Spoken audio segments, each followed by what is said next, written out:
Halo Sobat Infam, kali ini kita akan belajar cara membuat kompos sederhana dari rumah. Nah, sebenarnya kompos itu adalah hasil penguraian dari sampah organik dibantu dengan berbagai macam mikroba dan tentunya dengan kondisi yang lembab. Nah, ini fungsinya untuk menyuburkan tanaman.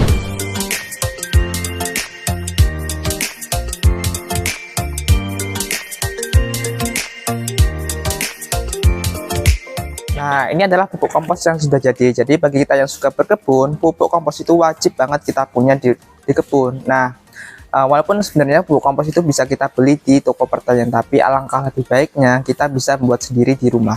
Nah, cara membuat pupuk kompos itu sebenarnya nggak sulit juga, tapi butuh ketelitian dan kesabaran karena proses penguraian sampah organik itu butuh waktu yang agak lama. Nah, nantinya hasil kompos tersebut kita akan bagikan ke tanaman agar tanaman kita jadi lebih organik. Untuk cara pembuatan sampah kompos ini butuh beberapa bahan yang harus kalian siapkan. Nah, yang pertama ada sampah rumah tangga. Kalian bisa manfaatin tanah nasi-nasi yang sisa-sisa kalian masak, dan juga berbagai macam kulit ataupun buah-buahan dan juga dedaunan yang hijau, karena sampah-sampah ini mengandung nitrogen yang tinggi untuk tanaman. Nah, kemudian kita juga perlu sampah karbon. Sampah karbon itu bisa kita dapat dari dedaunan atau ranting-ranting hasil pruning kita. Nah, jadi kita bisa manfaatin daun-daun kering ini sebagai lapisan dalam proses pengomposan. Karena daun-daun kering ini mengandung jumlah karbon yang tinggi untuk pertumbuhan tanaman, yang baik untuk pertumbuhan tanaman. Tapi bagi kalian yang kesusahan dalam menemukan sampah-sampah kering ini atau daun kering, kalian bisa memanfaatkan kardus-kardus bekas atau kertas-kertas ini. Nah, kalian juga bisa memanfaatkan berbagai macam produk yang berbahan dasar kayu. Ini fungsinya sampah kering itu atau sampah coklat itu untuk menyeimbangkan komposisi dalam proses pengomposan. Agar proses pengomposan kita itu terurai dengan maksimal, kita juga perlu tanah-tanah bekas tanaman kita. Nah, ini tanaman kita ini, tanahnya ini masih mengandung akar-akar dari sisa-sisa tanaman sebelumnya, dan juga pastinya nutrisi dalam tanah ini berkurang. Jadinya kita campurkan, kita regenerasi lagi agar kembali menjadi subur. Nah, untuk mempercepat proses pengomposan kita atau proses dekomposisi dari sampah organik itu, kita memerlukan ini E4. E4 ini adalah aktivator, bakteri aktivator yang bisa mempercepat proses penguraian dalam sampah organik. Nah, kalau kita kasih bakteri ini, kita juga harus kasih makanan bakterinya. Nah, kita bisa manfaatin larutan gula merah ini sebagai makanan dari bakteri itu. Ini juga fungsinya sebagai energi untuk bakteri itu lebih cepat mengurai sampah organik. Untuk larutannya, kita bisa mencampurkan sekitar 5 atau 4 gula merah itu dalam 1 liter air. Nah, penting juga untuk kalian untuk menghindari sampah-sampah dari hewani seperti tulang ikan, daging, kulit udang, atau tulang ayam. Nah, karena ini bisa menimbulkan bau busuk yang menyengat, dan biasanya ini bisa juga mengundang serangga yang bikin sekitar lingkungan kita jadi tidak kondusif. Dan sebaiknya jangan memasukkan tanaman yang sudah terinfeksi penyakit. Nah, ini seperti dedaunan ataupun daun-daun kering, kalian bisa amati dulu apakah ini berpenyakit atau tidak, karena nantinya khawatirnya itu bisa menulari tanaman yang kita beri komposnya itu. Nah, jadi pastikan tanaman yang kalian pilih untuk pengomposan ini atau dedaunan-dedaunan ini terhindar dari penyakit. Nah, kita langsung praktek aja cara membuat kompos yang sederhana dari rumah. Untuk langkah awalnya kita memerlukan wadahnya dahulu. Kita bisa memanfaatkan berbagai macam wadah seperti ember ataupun bak ya, tapi kita pilih ember seperti ini. Jadi nantinya ini di dalamnya ini ada 2 lapisan. Yang pertama lapisan untuk sampahnya, kemudian nanti akan otomatis kesaring air lindinya bakal kesaring di bawahnya. Nah, nantinya kita bisa memanfaatkan air lindi itu langsung melalui keran ini. Langkah selanjutnya adalah kita harus mencampurkan semua bahan tadi ke dalam satu wadah ini. Nah, namun dalam mencampurkan itu harus ada tahapannya, tidak boleh sembarangan.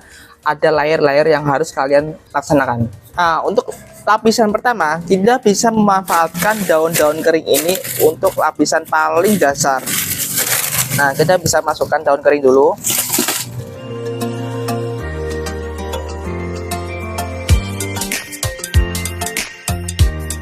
Nah, untuk lapisan kedua, kita bisa masukkan sampah-sampah basah atau sampah-sampah hijau ini ya, seperti nasi atau dedaunan yang masih hijau. Nah, pastiin sebelum masukin ke dalam bak komposter ini, kalian harus memotong kecil-kecil, pastiin bagiannya itu kecil-kecil, karena semakin kecil potongannya akan semakin cepat terurai. Nah, untuk lapisan ketiga kita bisa masukkan sampah-sampah coklat ini atau kardus-kardus ini.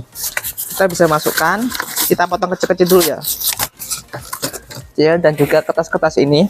Nah, ini fungsinya agar bisa menciptakan kondisi yang lembab agar pertumbuhan bakteri itu menjadi lebih baik. Jangan lupa potong kecil-kecil.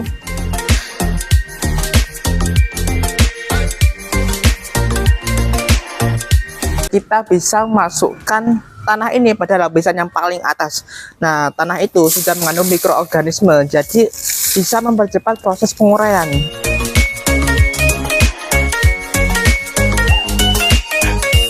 Nah, yang terakhir kita harus memberikan larutan E4 ini dan juga gula merah dalam wadah komposter. Nah, caranya kita campurkan aja 20 ml E4 dalam 1 liter larutan gula merah. Kita tambahkan 20 ml.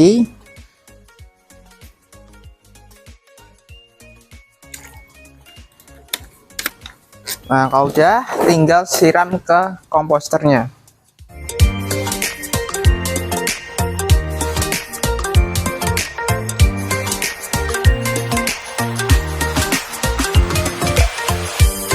Kita harus tutup wadah ini dengan yang rapat ya, dan taruh di tempat yang agak panas dan ya sedikit lembab lah.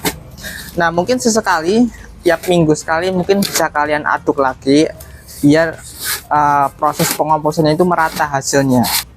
Nah, nanti seiring berjalannya waktu ini bakal menghasilkan air lindi yang bisa kita manfaatin untuk menyiram tanaman, karena air lindi itu mengandung banyak nutrisi yang baik untuk tanaman. Nah, jadi kita udah pasang keran di sini, nanti tinggal kita buka gini, airnya bakal keluar dan langsung siram ke tanaman.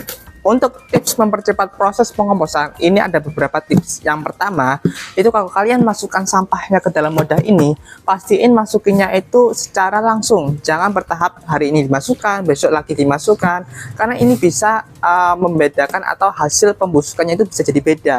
Nah, nantinya kalau misalkan hasilnya beda, proses pengomposannya juga jadi lebih lama. Nah, makanya kalian kalau masukkan sampah-sampah yang bertahap tadi, lapisannya itu harus sekaligus dalam satu kali masukkan.